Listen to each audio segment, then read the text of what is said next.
Sur les terrasses des restaurants strasbourgeois, les professionnels s'activent pour être prêts à accueillir leurs premiers clients. À la Casserolle, rue des Juifs, il n'y a normalement pas de terrasse.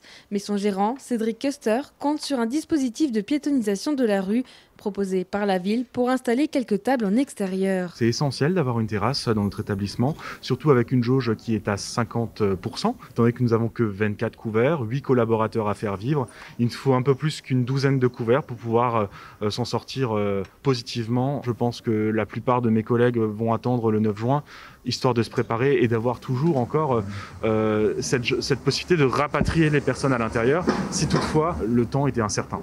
Ainsi, certains secteurs comme la rue des Juifs, la rue des Frères ou encore la rue de la Douane pourraient être piétonnisés temporairement pour aider les restaurateurs à s'étendre. Créée mi-avril par la ville de Strasbourg, une commission spéciale terrasse va étudier au cas par cas les demandes en ligne de création ou d'extension de terrasse, avec une limite du double de la surface ordinaire. Composée de représentants de la préfecture, de commerçants, habitants et personnes en situation de handicap, la commission a surtout pour but de réduire les tensions dans l'espace public. C'est très important de soutenir les restaurateurs puisqu'ils ont été soutenus par le gouvernement à travers des aides spécifiques qui ont été adressées.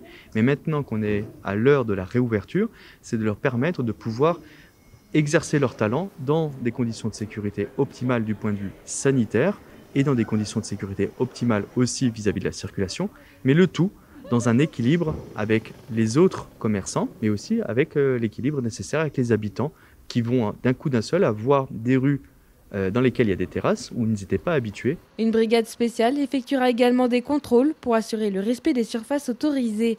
140 demandes ont été reçues. Elles commenceront à être traitées par la commission demain. Pour certains restaurateurs, les conditions de réouverture sont encore floues. C'est le cas du petit nouveau des quais des Bateliers, l'artisan du wrap, qui multiplie les demandes d'extension de terrasses. On a déjà une terrasse qui sera effectivement juste devant notre restaurant. On a fait une demande qui était mitoyenne située à la copropriété annexe et celle-ci a été refusée par l'un des copropriétaires, donc de ce fait elle nous est refusée d'office. Et on a demandé une deuxième extension qui sera du coup côté rive de l'eau. Donc là on espère effectivement l'avoir prochainement pour pouvoir pallier le manque de chiffres qu'on fait place assise à l'intérieur. C'est vrai qu'élargir nos chances du coup de maximiser le passage et d'avoir plus de clients, c'est vrai que ça c'est ce qu'on attend. Donc c'est vrai que si on nous le refuse, nous, ça nous laisse quand même un petit sentiment d'amertume. Ouais. Si Gaëtan Gris compte réouvrir de toute façon le 19 mai prochain, beaucoup de professionnels devront garder porte close, soit parce qu'ils ne disposent pas d'une terrasse ou parce qu'ils craignent de ne pas être rentables. En règle générale, il y a à peu près 30% des restaurants qui ont des terrasses, donc seulement 30% des terrasses qui peuvent rouvrir, à peu près 50% au centre-ville de Strasbourg. Et même ceux-là vont rouvrir de manière, la plupart du temps, de manière dégradée au niveau de la jauge. Alors, il y a peut-être 10% des restaurants qui ont des facilités à s'étendre, où ceux-là vont pouvoir à peu près bien travailler jusqu'à 21h, mais ça ne règle pas le problème de la majorité. Reste une autre contrainte et de taille, le couvre-feu.